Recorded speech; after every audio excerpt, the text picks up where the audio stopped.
Ah, greetings, ladies and gentlemen, boys and ghouls. Prepare yourselves for a tale of betrayal, jealousy, and more mana-chugging than a tavern full of drunken goblins. Our so-called hero, Allan, swings Excalibur like a child with fireworks, while poor Ishua, the humble little mana porter, holds the whole circus together ready to be kicked out like a mutt from a dog park. Oh, deliciously tragic, isn't it?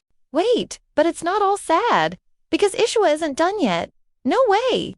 He's about to find real friends, show off crazy mana powers, and prove that kindness can be stronger than arrogance. There's action, drama, and even a little romance.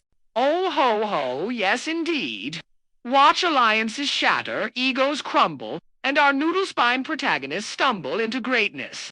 Trust me, darlings, this is a spectacle you don't want to miss. So grab your seat, hit play, and let's dive into the magical chaos together. Ah, the battlefield, gloriously chaotic. Amid the clash, a hero unleashed divine power with Excalibur. Young Ishua watched, awestruck by the sacred sword's brilliance, but wonder turned to worry. Excalibur was guzzling mana like a beast, yet the hero kept firing it non-stop, forcing the party to scramble, desperately refilling their drained reserves. The party unleashed their powers. Lightning flew, the blade of Gram slashed, and the senses lit the field with holy nova. Amid the chaos, Ishua calmly restored mana, fixed the mage's sword, and cast buffs to keep them going. Once the mana pool was filled to the brim, Ishua urged the party to leave the arcane resource management to him and focus solely on doing what they did best, showboating and smashing enemies. Days later, the mask dropped. Out of nowhere, hero Allan, yes, that insecure peacock, exiled Ishua despite keeping the party alive with mana. He was kicked out without a second thought. And how did our dear Yeshua react? Did he rise up in righteous fury? Did he smite the fool with a monsoon of mana? Nope, he stood there, stunned, heartbroken, like a sad puppy that just got kicked out of the dog park by a chihuahua in armor. How? Tragically pitiful. Desperate, Ishua reminded Allan how vital he was. Allan scoffed. We never ran out, Ishua explained. He kept it that way. But Allan, he accused him of lying. The betrayal wasn't about mana, it was envy.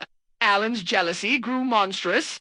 He hated the attention Ishua got from the party's fairer members. Instead of facing his insecurities, he used his rank to push Ishua out. Allan, smug in his authority, made it clear that Ishua, being a Marimana porter, had no right to protest. Ishua, stunned and heartbroken, could only watch as the party that had once relied upon him turned its back on him. Did he fight back? Raise his voice?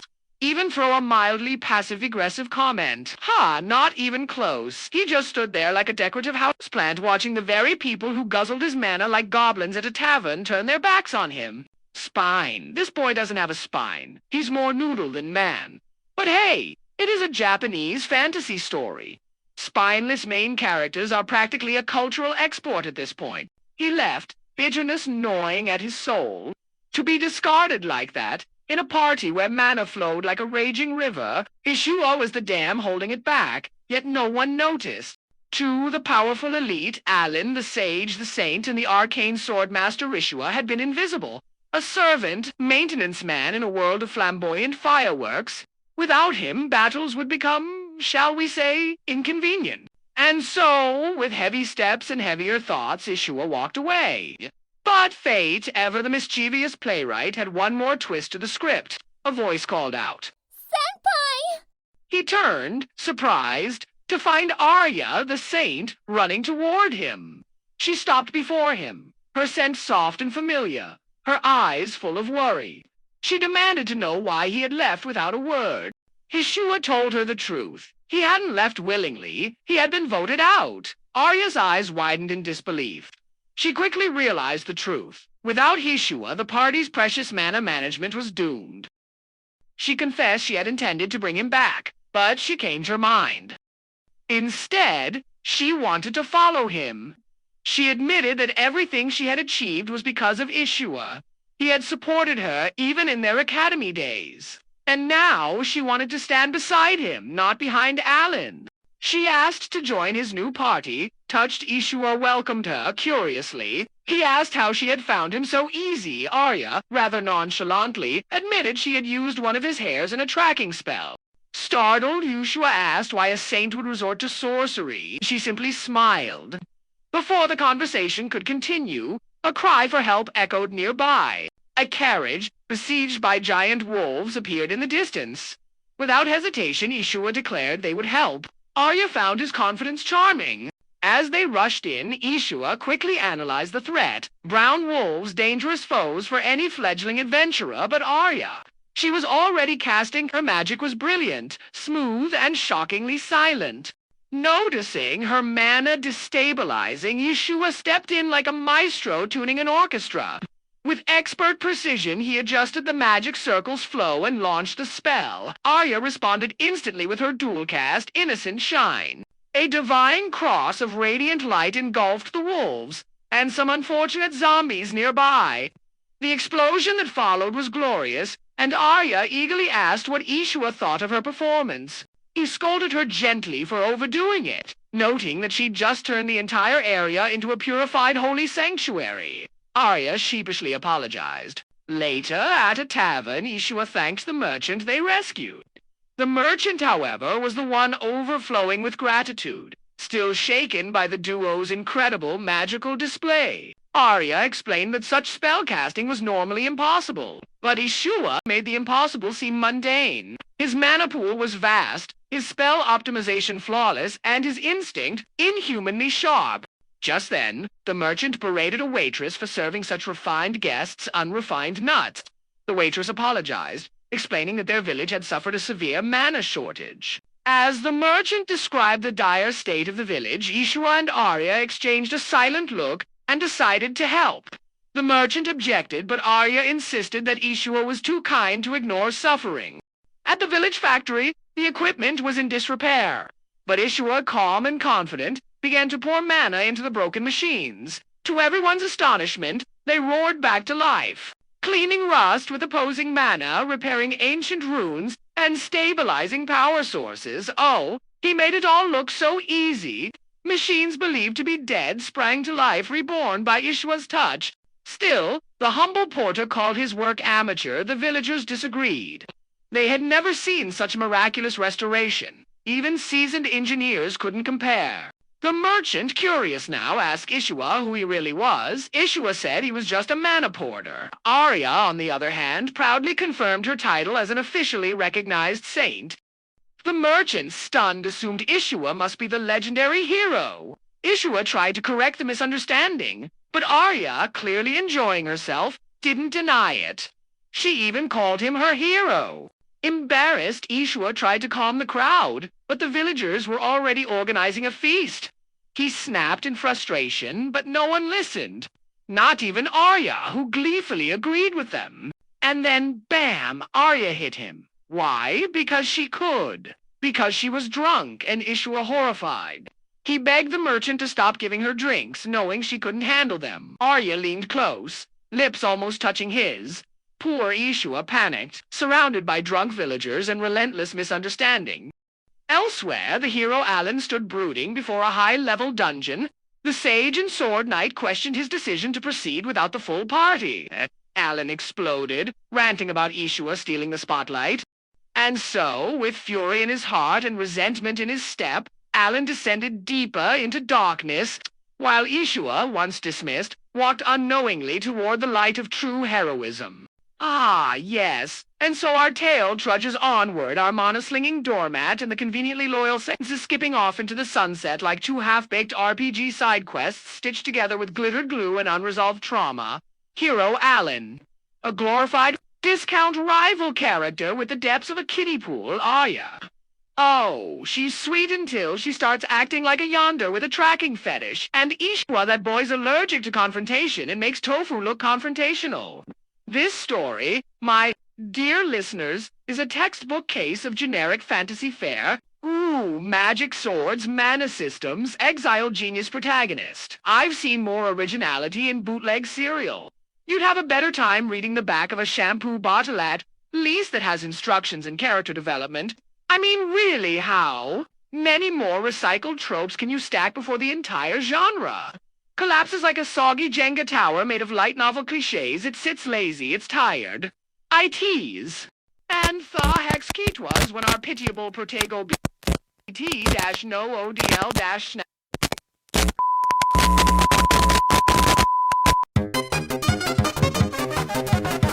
Sorry about that, everyone. We seem to be experiencing some technical difficulties with Alasta's microphone again, so I guess I'll be taking over for a little while.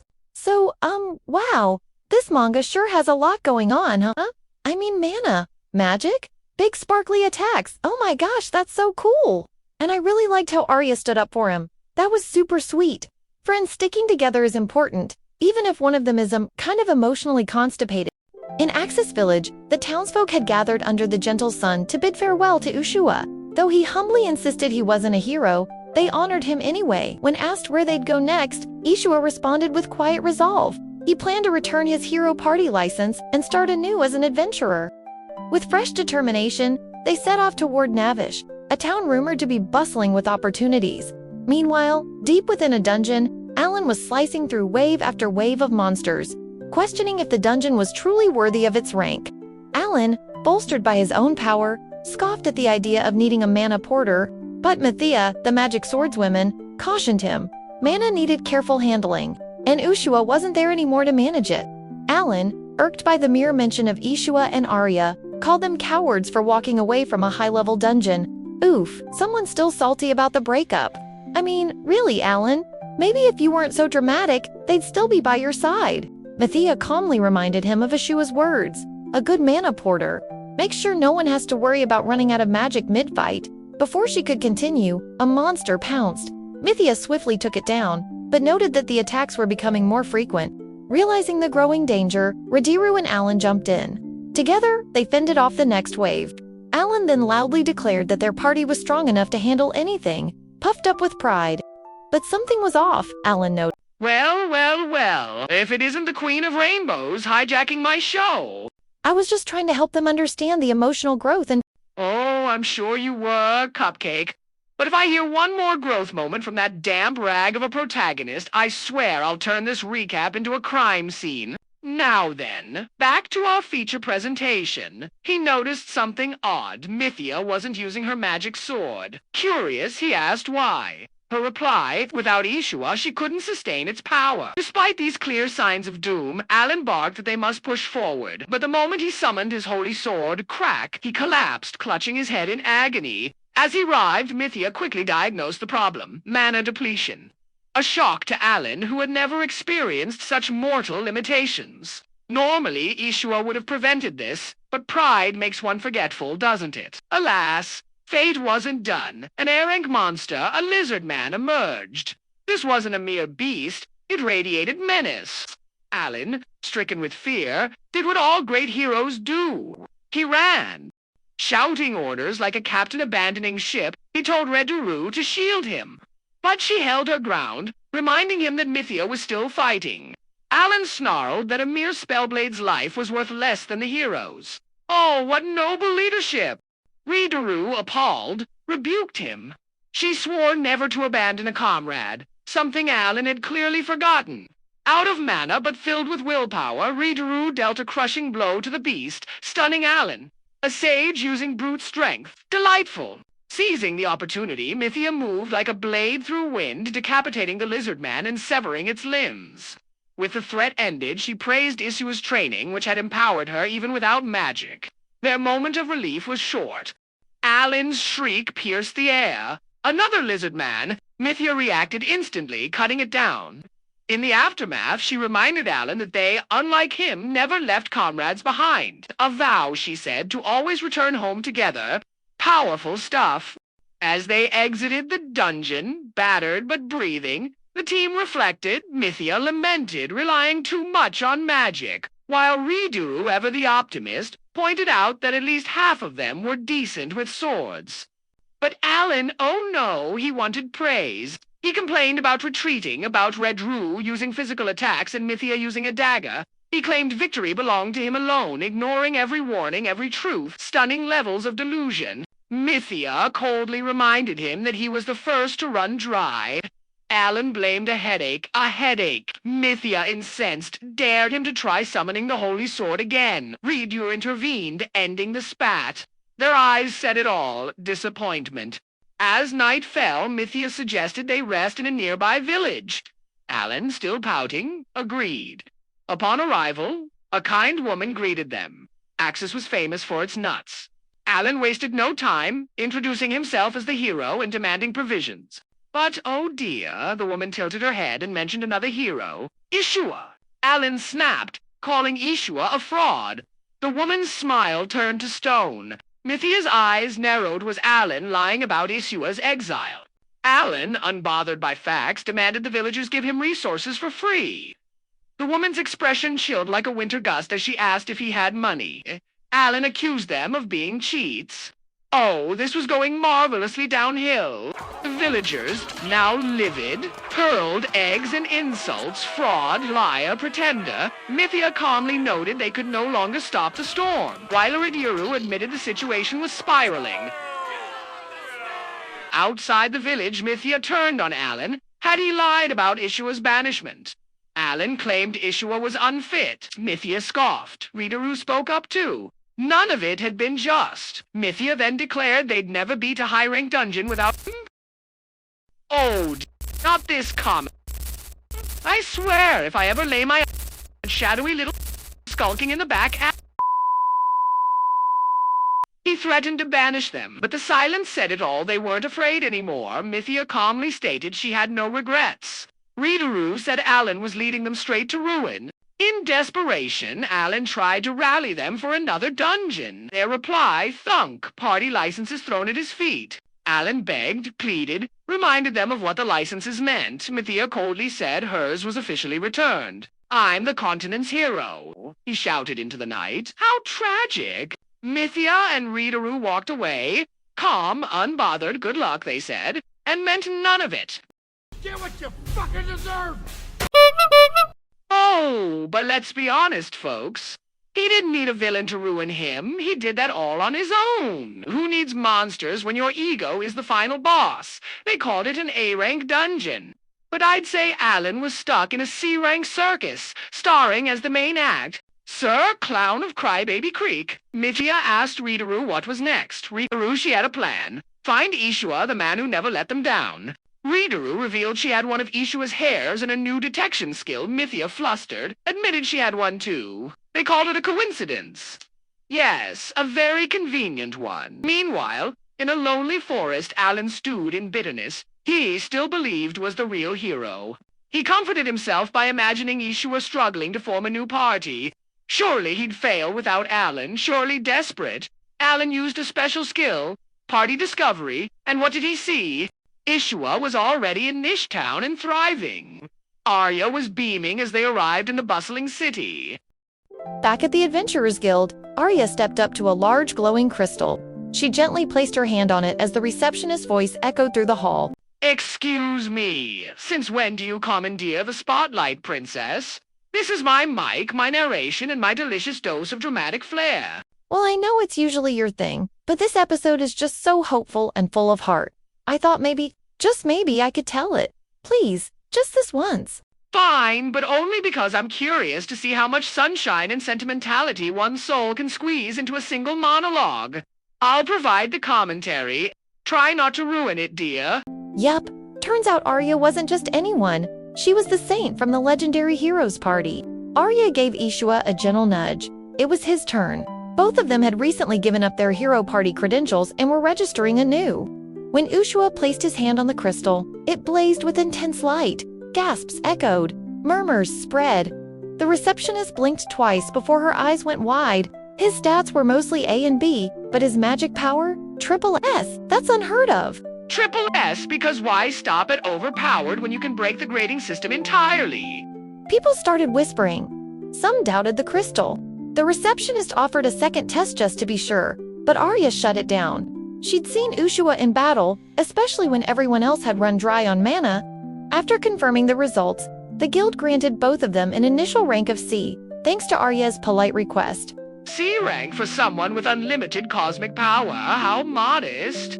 Or maybe just suspiciously convenient. Even though a straight-up C rank was practically unheard of, Ishua humbly insisted they shouldn't be given special treatment. His sincerity didn't stop other adventurers from immediately trying to recruit them. Arya, shy as ever, tried to keep her cool, but Ishua noticed her unease and stepped in. He smiled warmly and said, "I'm just a mana porter, nothing special." Just then, a girl stepped forward from the crowd. She warned everyone not to crowd Ishua. Turns out her name was Diana, the Sword Saint, a famous S-rank adventurer from the hero Lillian's party, who once defeated a Demon King's elite general. Diana apologized for the crowd's pushiness and asked Ishua to join her party. He kindly declined, explaining he and Arya were a duo now. When Diana mentioned her leader, Lillian, held official hero credentials, Arya spoke up firmly.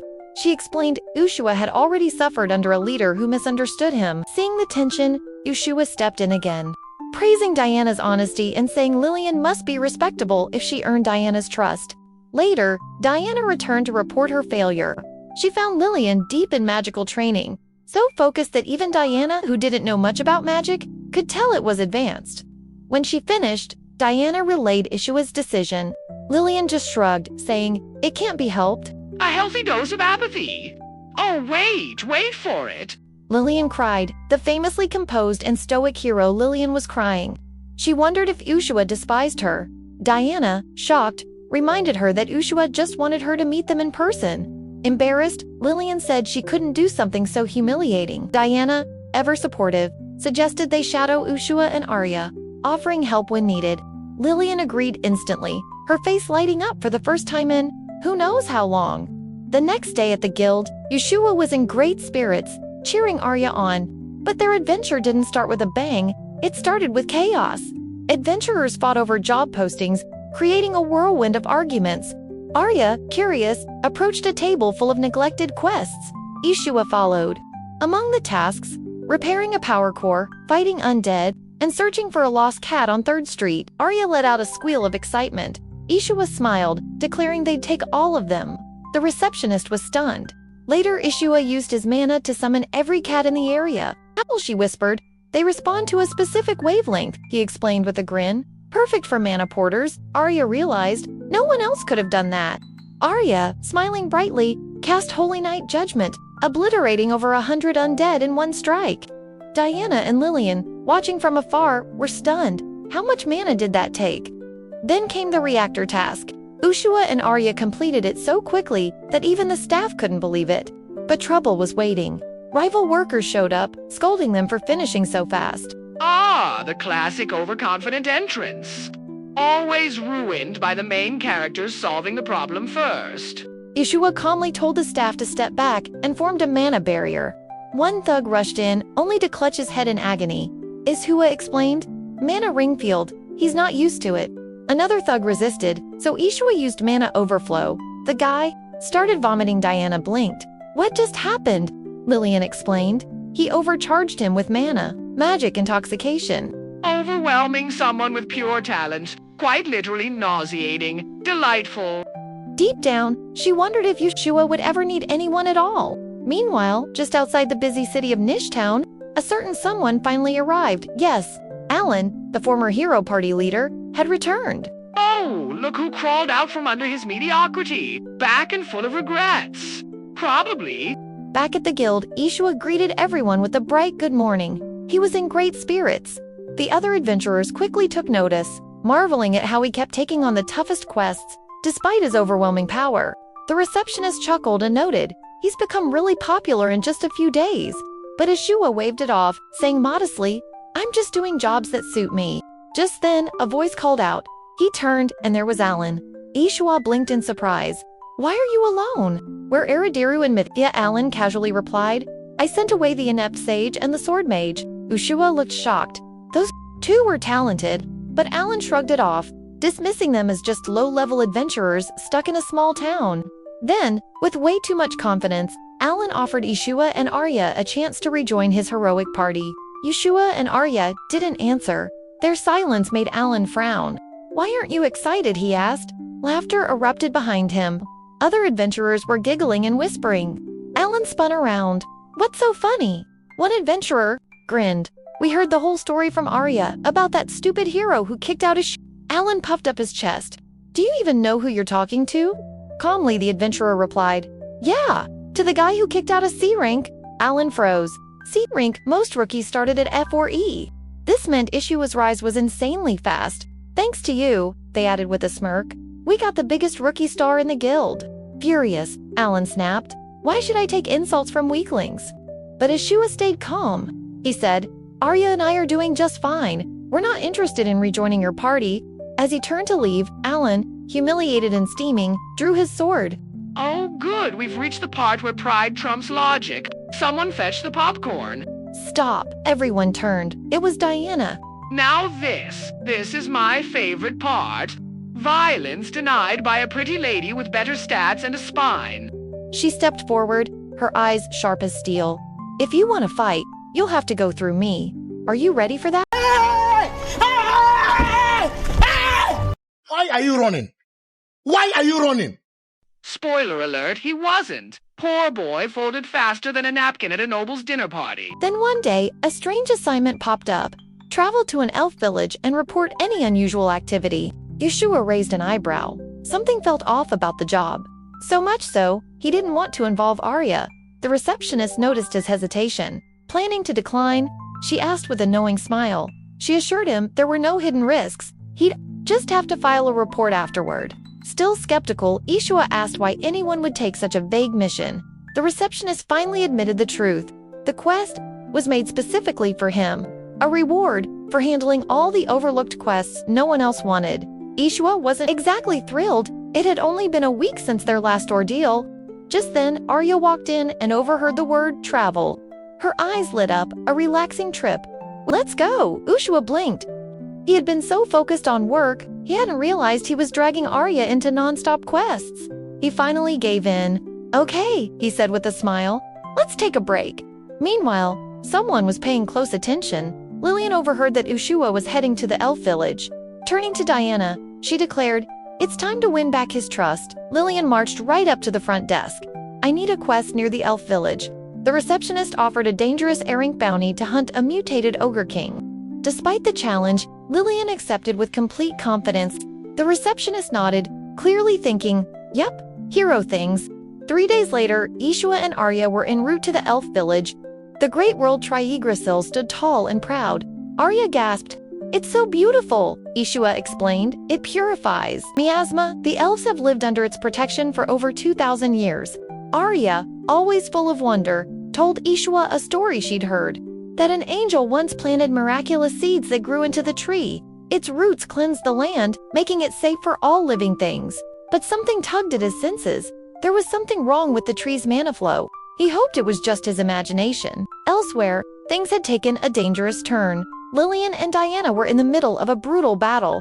Lillian scowled. We've lost track of Ishua. Diana, gasping through the thick air, replied, There wasn't another way. Too many monsters. The miasma was choking the battlefield. Without hesitation, Lillian cast a high-level purification spell. Clearing the air instantly, Diana blinked. That was powerful. Lillian waved it off. Just a simple spell, but Diana was already thinking, what if the miasma is causing the monsters to go wild? Suddenly, a massive shadow loomed overhead. The Ogre King had arrived. Diana, sword drawn, narrowed her eyes. Well, at least he's considerate. Saved us the effort of tracking him. She lunged forward, confident her blow would end it, but the Ogre King didn't even flinch. With terrifying ease, he knocked Diana aside. Lillian stepped forward, grim. Some monsters evolved through ascension, pushing beyond their limits by absorbing energy. The Ogre King, it seemed, had absorbed far too much. Understanding the threat, Diana signaled. Lillian immediately activated her unique hero ability, a personal realm that separated allies and enemies from the outside world. Here, Diana's power would be amplified. Diana's sword began to glow with mythical energy. With all her strength, Diana struck the Ogre King, but the blade barely scratched him. He swatted her away like a fly. Even Lillian was stunned. That attack defeated one of the 4 heavenly kings. Lillian's eyes widened with growing concern as she began to question whether the Ogre King's magical resistance surpassed anything she had ever imagined. Despite her doubts, she urged Diana to keep fighting while she still had energy left. Diana obeyed, swinging her sword fiercely, but each strike was effortlessly deflected by the monstrous Ogre King. Suddenly, the Ogre King retaliated with a devastating blow. sending Diana flying across the battlefield. Lillian watched in horror as her friend crashed hard to the ground, the impact echoing through the clearing. But there was no time to think. The Ogre King advanced. Lillian, overwhelmed, realized this might be her final moment. She had dreams, to defeat the Dark Lord, to become a true hero. She clenched her fists. She wouldn't give up. Not yet. Just as the Ogre King raised his weapon, she heard a voice. "I told you not to leave my side." It was Ishua. Arya followed behind him, eyes wide and glowing with holy power. Oh ho! The cavalry arrives early and uninvited. My favorite kind. Lillian remembered the first time she met Ishua, back when she was just a lonely child being praised for powers she didn't understand, and punished when she failed. He was the one who found her, the only one who ever asked if she was okay. Now, standing face to face with death, she saw him again, but this time, he wasn't offering a hand. He was shielding her from a deadly strike. Lillian could barely speak. Shua glanced at her. "Are you okay?" Lillian could only stammer. Meanwhile, Arya was at Diana's side, gently trying to wake her. Ishua looked around. What happened here? But before anyone could answer, Lillian gasped. How did you even enter this domain? A few hours earlier, Ishua and Arya had been mopping up more undead near the tree. Arya pouted. Why haven't we gotten close to the world tree yet? Ishua explained. Only authorized people are allowed in, but the guidebook said it's open for tours. She snapped, blasting another undead to pieces. As they finished clearing another wave of monsters, Ishua paused with a thoughtful frown. All those foes were a rank or higher, and Arya handled them solo. The realization hit him like a thunderbolt. Have we somehow slipped into the demon realm? Arya looked up in surprise. Wait, really? Just a rank? Ishua nodded slowly. Yes, but I don't know how to handle my junior when she's getting so strong, so fast. She looked around, eyes widening, and the miasma's visible, even to the naked eye. Ishua made a decision. He cast a spell called Mana Link Field, a glowing barrier enclosing them. Not only did it boost mana recovery, it also filtered air inside its protective radius. Ishua sighed. Something is very wrong here. With this density of miasma, this place isn't fit for life. He glanced at the dense forest, voice low, and the world tree. What's really happening to it? Suddenly, Ishua stopped, scanning the air. Arya, something feels off. She nodded, following him silently as he led the way. They soon reached an open area where Arya finally saw what Ishua had been sensing. The air shimmered strangely. The space ahead was warped, artificially distorted. This is it, Ishua whispered. The source. He began analyzing the field, eyes glowing with focused intensity. Despite the complexity of the magic, Ishua grasped it. He opened a passage into the distortion and turned to Arya. Stay close. Always, she replied. They stepped in together. Lillian blinked in disbelief. How had Ishua entered her domain? Even she couldn't fully understand the spell she'd inherited. Confused, Ishua asked if this distortion was Lillian's ability, not the miasma source. Before she could answer, the mutated Ogre King charged from the shadows. They barely dodged in time. The monster had grown, its form grotesquely enhanced by layers of pure miasma. Without hesitation, Ishua touched Lillian's shoulder. A surge of mana flowed into her like a tidal wave. Meanwhile, Arya had finished treating Diana. The moment Diana woke, she called out for Lillian, confused to find Ishua and Arya beside her. Arya explained she couldn't purify Diana's miasma alone. With a soft glow, he cast a spell called Clean. Diana gasped, her body felt light. Clear, alive again. Diana stared at him, stunned. You figured all that out on your own? Ishua nodded. I had to. As a mana porter, I can't use combat spells. So I studied, analyzed, learned to survive.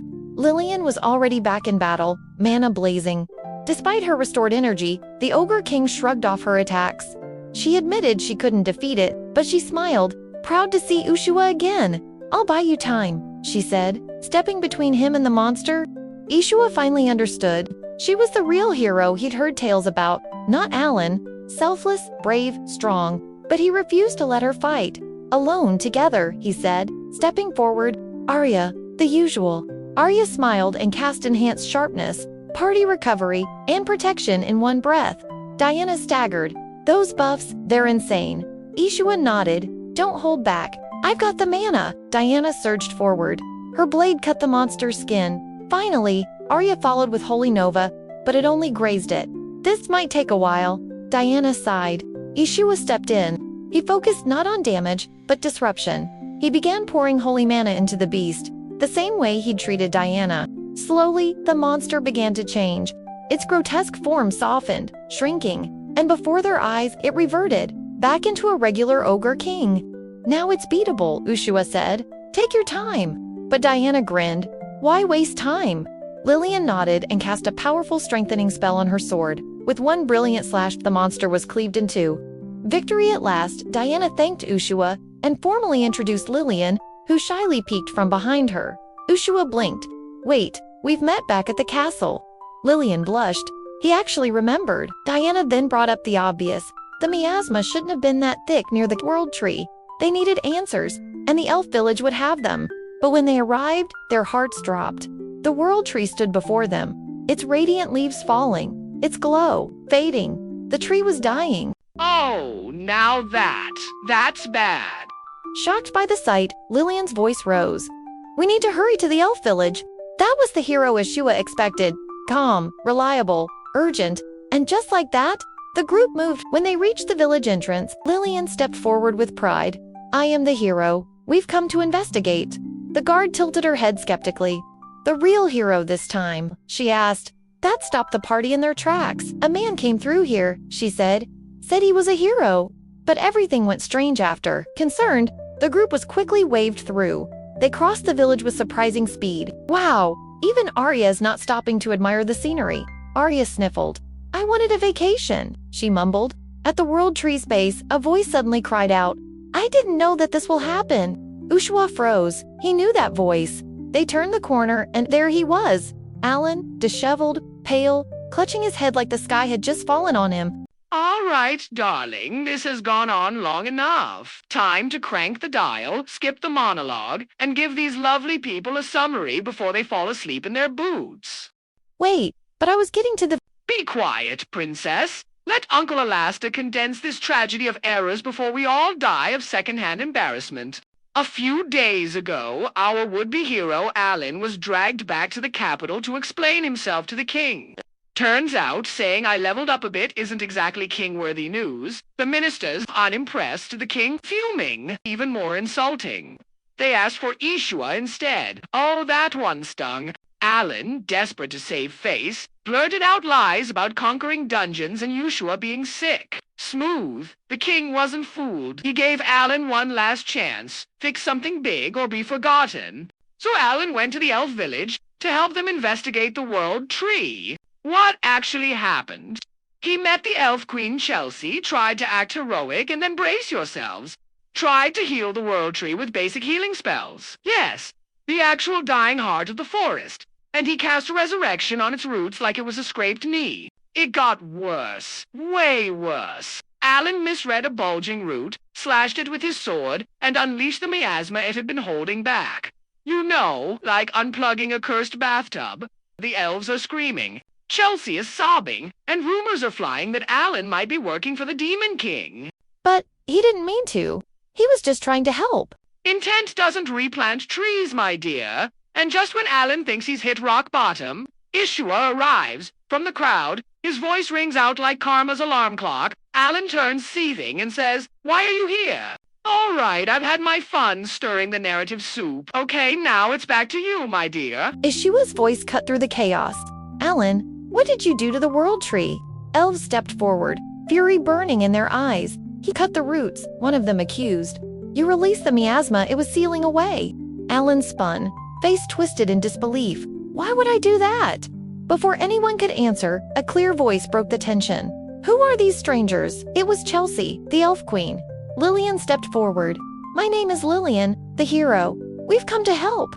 But Chelsea shook her head. "I don't deserve that title anymore, not after failing to protect the world tree." Still, Lillian kept her composure. "Please, don't lose hope yet." While they spoke, Ishua moved quietly to the world tree. He knelt down, eyes closed, hands gently pressed to the bark. "There's still some life left," Ishua said. "I think I can heal it." But the elves immediately protested. "Don't touch it. This is your kind's fault." Lillian stepped forward again. "He's just a mana porter, but one who might save the world." After a tense pause, she nodded. "We'll allow it, but only because we have no other choice." She then turned, fire in her eyes. "Seize that man." Allan Allan is to be arrested. Stop it. Unhand me. Wait. Ishua, say something. All the prides finally caught up with him. Like a peacock trying to outfly a thunderstorm. Spoiler alert, they don't fly very far. The mana wasn't flowing right. The miasma had completely blocked the tree's channels. Simply cleansing it wouldn't be enough. So Ishua drew a magic circle on the ground. It twisted and shimmered, forming what he called a mana hole, a spell that siphoned out tainted energy. The elves gasped as more circles appeared, draining the dark aura from the tree. Ishua called to Lillian, "Create one above the tree. I can't fly." Lillian flinched, caught off guard that he'd say her name so casually. Up in the air, she mimicked the spell, amazed by Ishua's control. Bit by bit, the miasma began to vanish. Just then, a guard ran in, pale as snow. "There's a monster stampede!" Oh, delightful. Nothing like a stampede of murderous beasts to spice up a dreary diplomatic crisis. Shall we bring snacks or just panic? Lillian immediately guessed the cause. The tree's purification delay. It's letting the miasma spread. Ishua gritted his teeth. He and Lillian couldn't leave.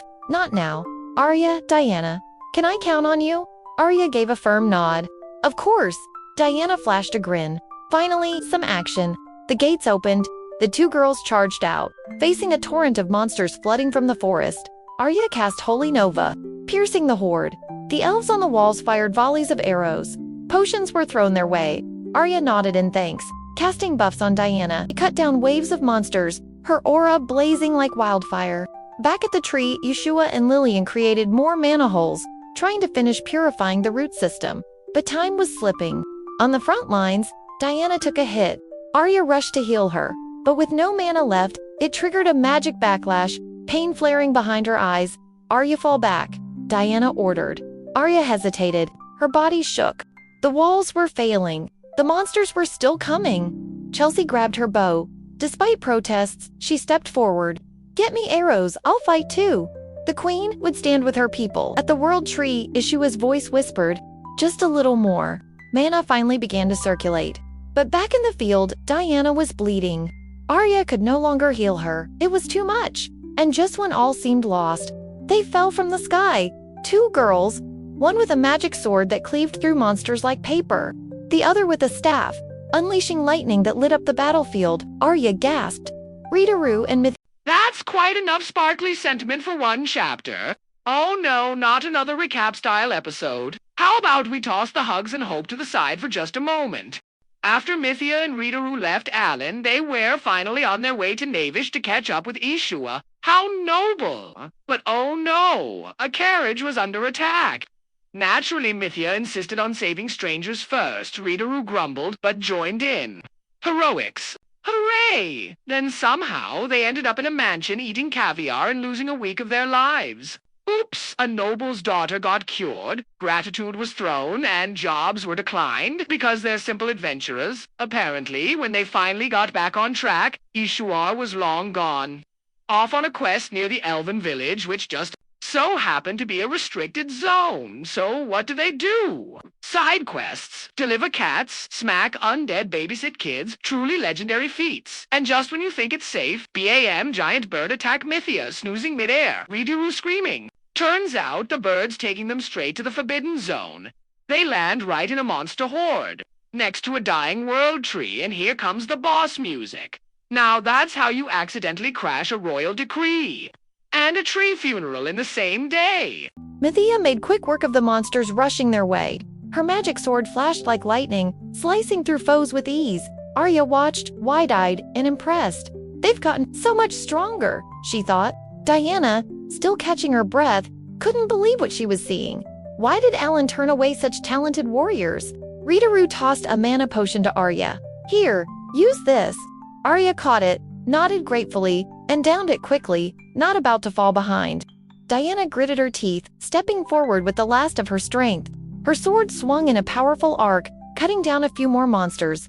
Mythia raised an eyebrow, surprised by Diana's skill. "And who might you be?" Suddenly, a voice rang out from above the battlefield. "I'm here to help."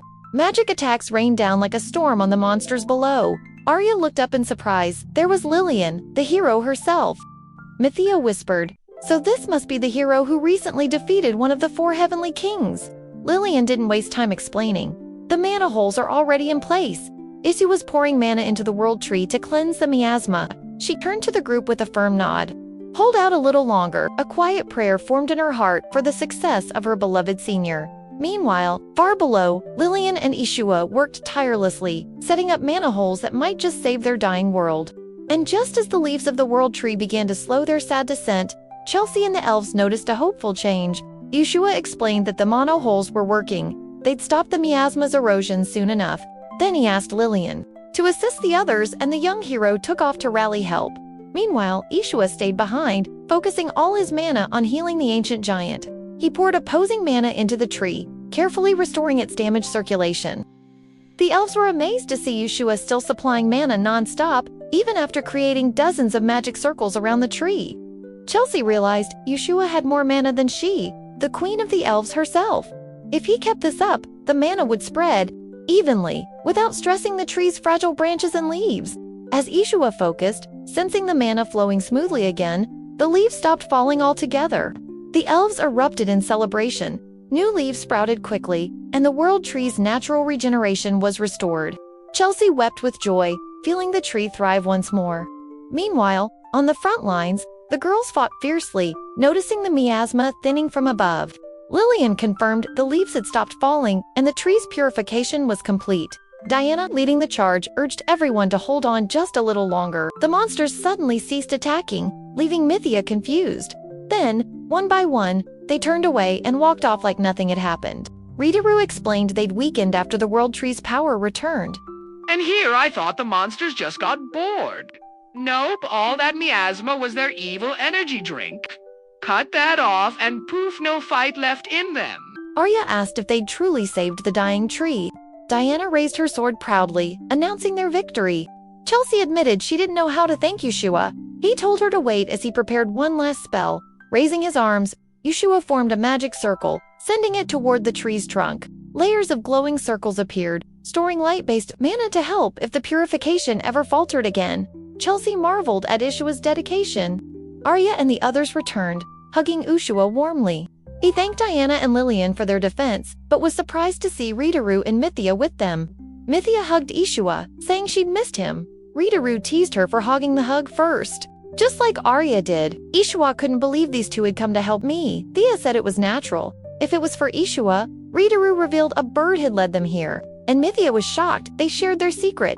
Chelsea stepped forward, declaring Ishua the true savior who had descended upon their village, but she acknowledged the girls, calling them a great team. Ishua shrugged, saying they weren't really a team, just strangers who met by chance. Chelsea, impressed by their coordination, said the entire region was saved thanks to them. She announced a festival that night. The elves prepared food, drinks, and cheers for their heroes, celebrating their village's salvation. Chelsea confessed she had prepared for the world tree's death, even if the fake hero hadn't dealt the final blow. Ishua wondered how much responsibility the Queen of the Elves carried for protecting such a giant. Chelsea bowed, telling Ishua to ask for anything he needed. He told her to stop bowing and that the great festival was thanks enough. Just then, Ishua flinched at a familiar drunken voice. Arya. Completely drunk from the elf root wine, the elves cheered as Arya drank more. Ishua warned her about the alcohol's potency, but Arya proudly claimed a saintess like her could purify drunkenness.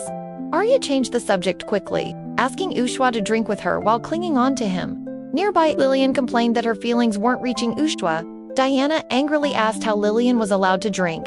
Lillian suddenly felt sad, saying she was a weak hero Ishua probably hated. She tried to fly away, but Diana stopped her. Ishua watched the chaotic scene, and without a word, he and Diana shared a look. They were definitely in the same boat. The night carried on, as noisy and wild as the festival itself. The next morning, Ishua said goodbye to Chelsea and the elves. Allan, locked in a carriage, demanded to know why he was treated like a prisoner despite being the hero. The elves disagreed, calling him a fake who tried to destroy their village. Ah, the fallen hero in the fancy cage. Sounds like a bedtime story if I ever heard one. I do hope he enjoyed the accommodations. Mythia complained Allan was in a fancy cage and suggested breaking his legs instead. Ishua explained they needed to report to the king. Allan tried to escape, blaming Ishua for taking away his mana. Ishua said their next stop was Naksha, then the royal capital. Chelsea hoped they'd return soon. The festival had been fun, and Ishua promised to visit again. With that, Ishua and the girls headed back to the capital. Back in the charming little town of Nobish, the guild reception was bustling with its usual chatter and clatter. But then, Ishua just walked in, calm as a gentle breeze, like he owned the place. Ah, yes, calm. Let's all pretend we aren't collectively holding our breath, waiting for the guild receptionist's reaction to Ishua coming back. The receptionist, looking flustered and worried, hurried over.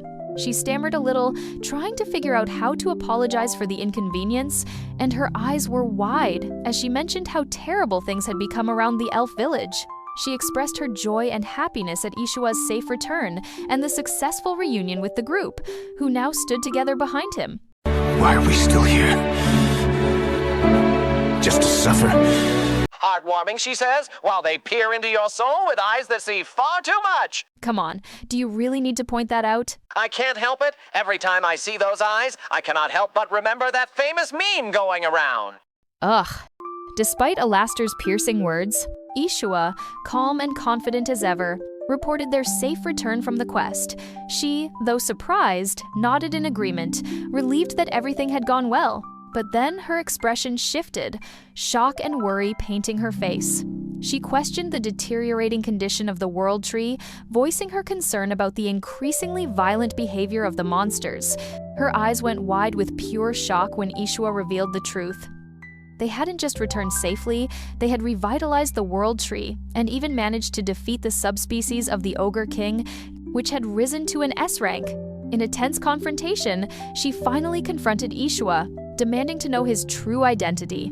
Then Ishua, with a small, amused smile, announced to those around him that he was just a regular mana porter. The other party members shook their heads, knowing full well that was far from the truth. As you can see, a pattern emerges by now. What is with all the characters not realizing that he's powerful but downplays it? We're talking about the same person with a mana capacity so vast it's triple S rank, who rebuilt an entire village's economy using his mana, knocks people out effortlessly, analyzes and successfully opens spells. Even she doesn't fully understand. And the World Tree. He produces literal holes to suck up mana, yet he plays it all off. I understand why. I don't blame him. Years of being mistreated like that would break anyone. Ah, yes, poor tortured soul. How touching. Though if he ever starts handing out free hugs, do let me know. I'll be first in line to run screaming in the opposite direction. The receptionist expressed her concern that they couldn't let the situation pass without increasing the reward, but Ishua denied having any special abilities, insisting that even the promised 30 gold coins were far too much. The guild receptionist couldn't help but marvel at Ishua's humility. She was genuinely in awe. He didn't even seem to realize how heroic his actions were. And with that, the quest involving the elf village and the Ogre King was finally resolved. She couldn't hide her excitement, eagerly announcing how thrilled she was to witness the powerful alliance between the rising hero, Lillian San, and the SSS-level magical prowess of Ishua. Ah, yes, the grand spectacle. Nothing like the promise of combined chaos. I mean, collaboration between prodigies to keep the audience on edge. But just as the excitement reached its peak, a voice suddenly cut in from the distance, demanding to be released. Allan, ever assertive and forceful, boldly proclaimed that the achievements of the 4 members were also his, as they were part of his hero party. Mythia, burning with anger, stepped forward. She accused Allan of banishing them. He almost started a war with the elves, and didn't hesitate to remind everyone that he had nearly destroyed the World Tree. Ah, now that's more like it. Finally, someone keeping our boastful hero on his toes. Though I must admit the theatrics here are explosive. Ishua, feeling the tension rise, timidly suggested that maybe it would have been better if they had waited outside the city. But Mythia wasn't having it. She snapped back angrily, reminding everyone that Allan had left her to die in an A-rank dungeon. And Lydell, ever the observer, couldn't help but note that Mythia definitely still holds a grudge. All that's left now, Ishua thought optimistically, is to head to the royal capital to report to the king. Optimism. How quaint. Let's hope he survives the inevitable storm that follows. Something tells me it's not going to go well for our dear Allan. The king, exuding a pleased demeanor, delivered a warm welcome to the returning party. Confidently, the king addressed the group, announcing that he had already received the outcome of the incident from an emissary of the Elven Queen Chelsea. The king, filled with bafflement, expressed his confusion about why Allan had chosen to go ahead alone and make matters worse. Finally, a royal voice matching the chaos. Let's see if our impulsive hero feels even a hint of shame. Allan, caught off guard, struggled to speak, fully aware of the consequences of his actions. Arya, firm and assertive, then explained much to Allan's surprise that their departure had been triggered by his decision to expel Ishua, which had led the group to question their place in the party. Ah, the plot thickens. Nothing like a little cold, hard truth to make a hero squirm. The king stood shocked and angry, visibly yelling at Allan, "Did you really banish Ishua?" Then, his voice sharp with anger, the king demanded answers from Ishua, wondering if what Arya had said was true. Ishua, anxious and uncertain, confirmed that it was true. He was no longer needed in the party because his only contribution had been providing mana. The king then confronted Allan directly, calling his banishment a stupid decision. Despite the hero's possession of the unique skill, the Holy Sword, the party's success had been largely dependent on Ishua's wisdom and mana. Mithia then chimed in, accusing Allan of attempting to sacrifice her in a dangerous situation to escape, forcing them to conquer the A-rank dungeon, and lied about Ishua's departure. The king's eyes widened with shock and worry as he finally grasped the harsh truth. By the time he had sent Allan to investigate the World Tree, Ishua was already long gone. Furious, the king's voice thundered across the hall as he yelled at Allan that he lied and tried to hide his actions from the king himself. The minister stepped forward and firmly declared that the matter was absolutely settled, and the king, nodding gravely, fully agreed. Then, with a decisive tone, the king declared that, effective immediately, Allan is stripped of his status as a hero. Ah, the ultimate punishment. Stripped of title, cornered by truth, and left to stew in his own hubris. Truly exquisite. Desperate, Allan blurted out, tripping over his own words. I can do it. Just give me a chance. I'll make a comeback. With urgency in his voice, Allan pleaded with Ishua, calling for him to return to the party. Allan, now trembling with desperation, pleaded, desperately insisting they could all join together again, start over, and rebuild the party from the ground up. Oh, how tragic! Like a man clutching at sand as it slips through his fingers. Sadly for him, once trust is shattered, gluing it back together only leaves ugly cracks. Arya, with her saintly smile masking a sinister aura, encouraged Allan, saying, if we is so good at being a hero, he should have no problem facing the consequences and starting again rebuilding his reputation. Allan's expression shifted. Instead of despair, there was almost relief. He stammered out his feelings, saying that if he had to start from scratch as an adventurer, then perhaps this was his chance to begin again. Before Allan could savor his relief, the king's stern voice cut through. He made it clear being stripped of hero status wasn't a simple mistake. Allan's crimes couldn't be ignored. The king, his demeanor serious, leveled a grave accusation at Allan. He outlined 3 major crimes, the first being that Allan had almost sparked a war between the elves and the kingdom. Allan had tried to dodge responsibility, attempting to flee rather than fulfill his obligation to report the entire incident. Finally, the last and most serious crime, Allan had lied about Ishua's banishment and, to cover it up, fed the king false reports. This was no minor offense. Therefore, Allan, my decision has been made. The king declared that Allan would be branded with the mark of a criminal and forced to live with it forever. There would be no escape, no pardon. What? A criminal? Please, my king, please, I beg you. I'll do better, I swear. No, please, don't do this. Ishua, say something. No!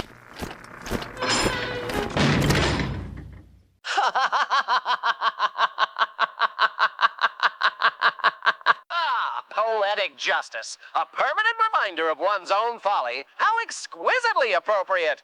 As Allan was being dragged out of the castle, the king's gaze slowly shifted toward Ishua. The air grew heavy, charged with tension like the moment right before a thunderstorm. The king, with a satisfied smile, praised their recent achievements. He went even further, offering to grant any wish as a reward for their efforts. However, Ishua, ever humble, expressed his gratitude while acknowledging that he had already received a reward from the guild and felt unworthy of such generous words from the king. Seeing Ishua's humility, the minister suggested that if he didn't want a reward, perhaps he could instead be granted a domain and a title. The king agreed, saying it was a wonderful suggestion much to Ishua's surprise. Arya, filled with amazement, noting that it was unusual for a commoner to achieve such recognition. But Ishua says he only wants his exceptions and does not want to become a noble. Ishua expressed boldly that although he recognized the honor, their spirit remained adventurous above all. Driven by his aspirations, expressed his desire to continue striving for greater heights as an adventurer, showing that his journey was far from over. Ishua's face lit up with genuine happiness as he said that traveling with everyone had been the most fun he had ever experienced. The king, with a knowing smile, expressed his understanding. The king wishes them good luck with their endeavors, while the group confidently exits the castle. Ah, a gracious send-off. Nothing like a royal nod to crown the end of chaos. Off they go, striding into the next adventure, while poor Allan stews in his folly. As they walked side by side, Diana turned to Lillian and proposed the idea of traveling together once again, suggesting that their adventures were far from over. Diana encouraged Lillian, saying that if she wanted to join Ishua's party, now was the perfect opportunity. Lillian, nervously but excitedly, whispered to herself, "Now it's my chance." Suddenly, Mythia and Lydell cut in. They demanded that both she and Mythia be included in Ishua's party, with the shock of Lillian. Lillian stood frozen in shock, while Diana lingered behind her, face-palming as she watched the tense situation unfold. Ishua questioned why they would choose to accompany him despite being in high demand. Mythia and Lydell, filled with admiration, expressed their appreciation for Ishua's warm and comforting mana, confidently declaring their belief that Ishua would eventually leave a mark in history with them by his side. Ishua, ever cheerful, expressed his desire to have both Lillian and Diana join his party. He waved off their concerns, suggesting that both they and the king were simply exaggerating. Diana, with a supportive tone, encouraged the anxious yet determined Lillian to seize the opportunity. Lillian cut in with a nervous voice, catching everyone's attention. Lillian, her cheeks flushed and eyes closed in vulnerability, pleaded with heartfelt hope to be included in the party as well. Well, this is awkward. Diana, feeling awkward yet sincere, nervously remarked that the way Lillian phrased her request reminded her of how a little girl might ask to play house. Ishua confronted Lillian by questioning whether even she, with her formidable reputation for having defeated Ifrit, one of the 4 heavenly kings, could simply select excellent companions as she pleased. Diana chimed in, recalling their time at the elf village, asserted to Ishua that her mind had already been made up. Diana, with a sense of pride, remarked to the group how difficult it was to gather such talented members, a sentiment that Arya echoed with satisfaction. With calm conviction, Arya declared that Lillian was an extraordinary person and a true hero, emphasizing that she was nothing like Allan. With a calm, confident smile, Ishua resolved the matter by stating that the decision had been made. With a confident smile, Ishua announced that the 4 of them, Arya, Diana, and the others would be joining Lillian's party. Talk about misreading the situation. She wanted Ishua to take charge once again, blissfully unaware of just how ridiculously strong he actually is. Lillian, visibly shocked and flustered, exclaimed in disbelief that the situation seemed completely backward and insisted she actually wanted to join Ishua's party. Ishua passionately argued that if there was a hero in the party, it was only natural for that hero to take the lead. Lillian turned to Diana, her voice tinged with confusion and desperation, asking what she should do next. Diana confidently suggested that if that is what Ishua thinks, it would be best for her to simply accept it. With a confident smile, Ishua spoke with resolve, indicating that he was about to begin once again. Ishua the Mana Porter, Arya the Saintess, and Mythia the Magic Swordsman, Lydell the Sage, Mythia the Swordswoman, and the hero Lillian. With infectious excitement, Ishua announced that a new hero party had been formed, as she and her companions gathered close together, each beaming with hope and determination for the journey ahead. And just like that, a new party is formed! Honestly, who didn't see this coming? All the women lining up to join him, predictably delightful! Meanwhile, the scene shifts ominously to the looming silhouette of the Demon King Castle. Finally, some real action! At last, the demons are going to show themselves! About time things got interesting! Oh, Alistair, you're always eager for a little chaos. Ifrit, one of the 4 heavenly kings, asserted that they should have advanced the front lines, confident that his plan was the correct course of action. Undine, her tone dripping with derision, taunted Ifrit by remarking that being beaten by a hero must have left even their brain as muscle-bound as their body. Ifrit mocked Undine by pointing out that her plan had ended in failure, prompting Undine to defend herself angrily by insisting that the plan should have been flawless.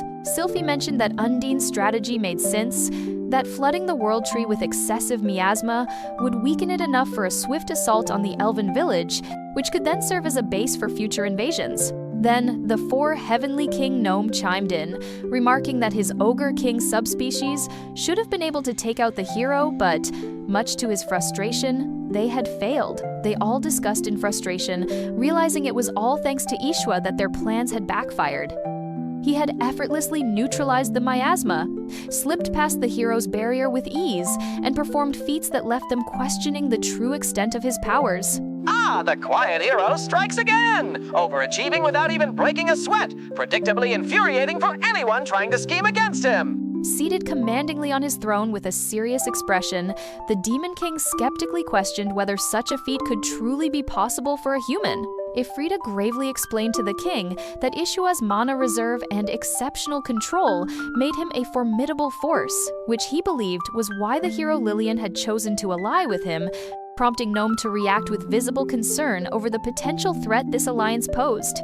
Ifrit, determined and resolute, asserted that they would need to push forward using brute strength, since tricks and schemes were no longer an option. The Demon King, after considering the plan, acknowledged that it made sense. The Demon King issued a tactical order that although they were engaged in direct combat, they needed to conserve their strength by making a fellow human hero confront the hero's party instead.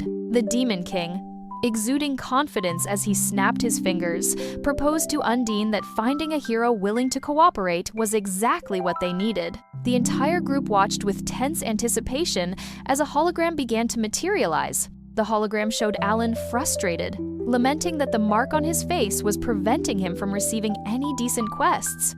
With fury blazing in his eyes, Allan accused Ishua of being entirely responsible for the disaster that had unfolded. With a smug, confident glint in his eyes, the Demon King slyly proposed that they should consider recruiting the fallen hero to their cause. Ah, the plot thickens. Recruiting a disgraced hero, nothing like a little delicious irony to spice up the proceedings. The wagon wheels rolled steadily along the path, each turn heightening the suspenseful atmosphere. On a quiet bench, Ishua sat with unwavering focus, deeply engrossed in the important book before him. Suddenly, someone called out to Ishua, and he turned his head in surprise.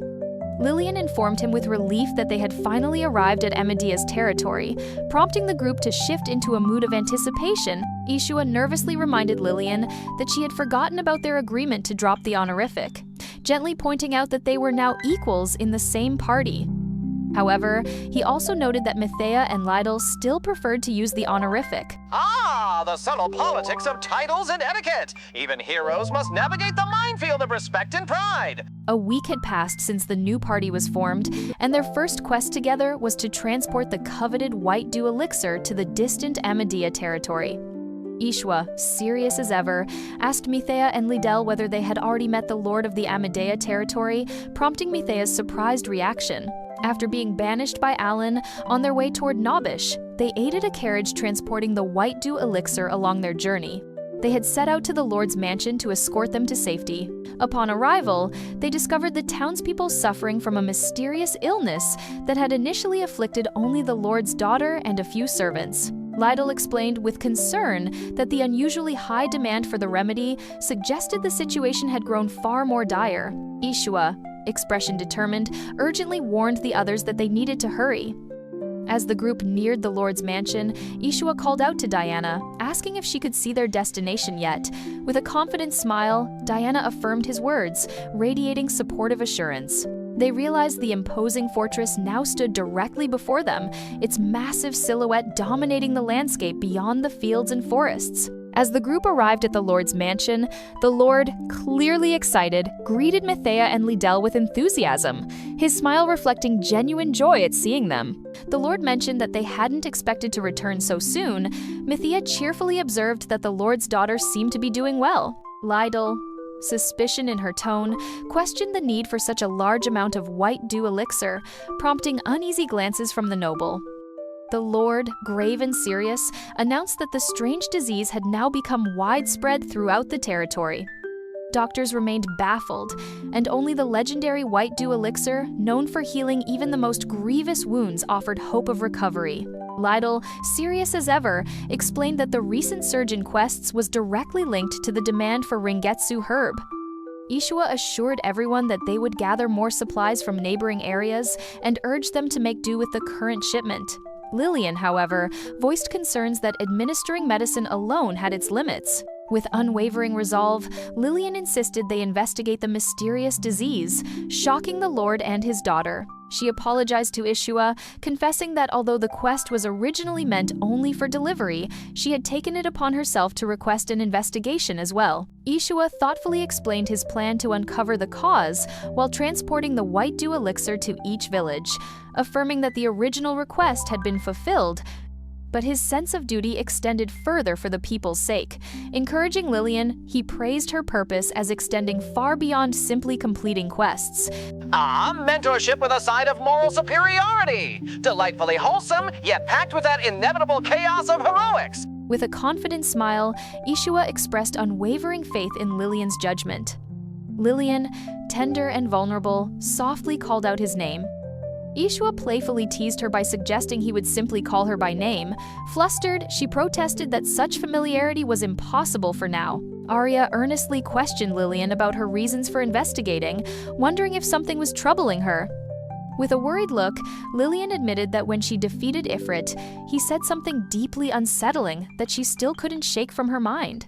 Ifrit, brimming with smug confidence, suddenly taunted Lillian, questioning if they could really stop what was coming. His warning carried a menacing edge, dark and cruel as he hinted at Undine weaving a sinister scheme in the shadows. With a sinister smile, Ifritia nearly slipped up, admitting they planned to weaken the World Tree and unleash a monstrous assault on the Elven village.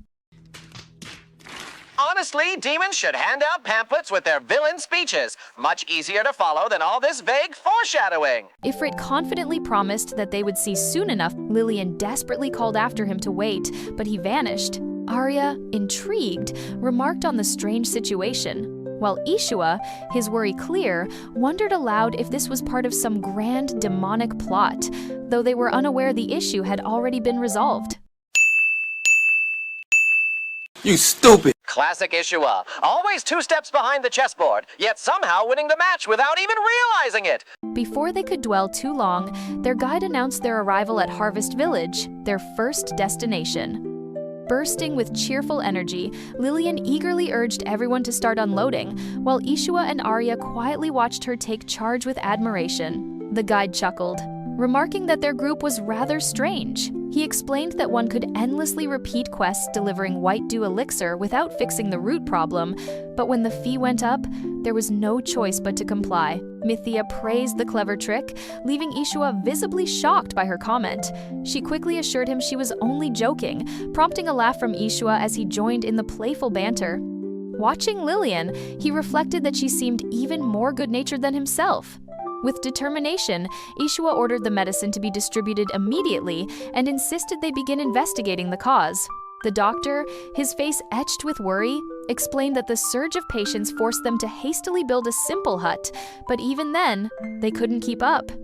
Inside, people lay wrapped in blankets, their exhaustion and distress weighing down the air itself. As Ishua and Arya's voices trembled in disbelief, the entire group froze. Paralyzed by the overwhelming sight before them, Ishua muttered anxiously about the staggering number of patients, only for the doctor to report that the total had already reached nearly 100. Ah yes, nothing says welcome to the village like being greeted by 100 sickly villagers. Quite the tourism pitch. Since the cause was unknown, the only thing they can do is to keep casting healing magic, praying their strength would be enough. Although the white dew elixir brought some relief, the doctor lamented with worry that the supply was far too scarce to save everyone in need. Pensive and conflicted, Ishua admitted the situation was far outside his expertise. Yet, with determination, he asked permission to examine a patient himself, wanting to follow Lillian's example. A female attendant, her voice filled with awe, remarked that it was an honor to be in the presence of Ishua, who saved the world tree, and the hero who defeated one of the 4 heavenly kings. Introducing himself as Ishua, he apologized before resting his hand gently on a boy's forehead. He reasoned that if this illness was tied to the Demon King's schemes, perhaps he could still uncover the truth. Ishua, urgently diagnosing the situation, exclaimed that the boy's disrupted mana balance was the true cause of the sickness. The doctor leaned in with curiosity, asking about mana balance, prompting Ishua to reveal that the child carried an abnormally low amount of dark mana. Every living being maintains a delicate balance of mana attributes. Individual quirks could skew it slightly, but this imbalance was extreme. The doctor, alarmed, warned that diagnosing something like this just by touch was impossible.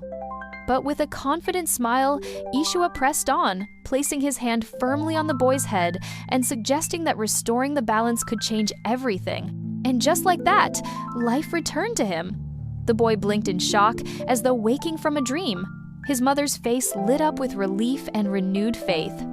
Overjoyed, the child threw himself into her embrace, while Ishua stood back with a soft smile, savoring the heartwarming reunion. Oh, how precious! A miracle worker with a smile! If this were a stage play, I'd have expected him to start glowing with divine light and a chorus to break out behind him! The doctor, stunned by the sight, explained that the white dew elixir could balance mana within the body, but he admitted that it only masked the symptoms rather than truly fixing the illness.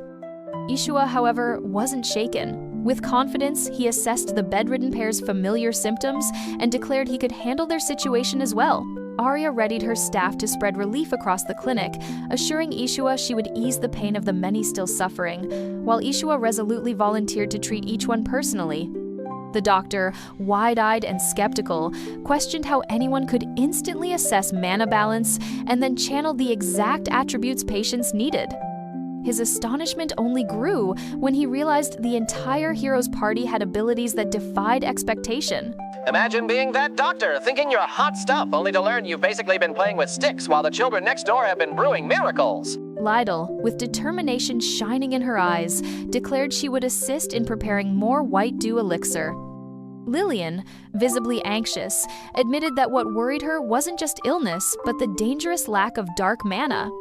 Leaping up energetically, she announced she might be able to detect something and would search the village herself. Mythia proposed they seek aid from villagers, and Diana quickly agreed. Ishua, encouraged by their spirit, admitted with a nervous but determined smile that everyone was doing their best, and so he too would give his all. Then, we see Ishua and Arya emerging together, exhausted and carrying dejected expressions. The man, his voice edged with worry as he asked about everyone's condition, was met by Ishua's anxious admission that there was indeed a problem and things had not gone well.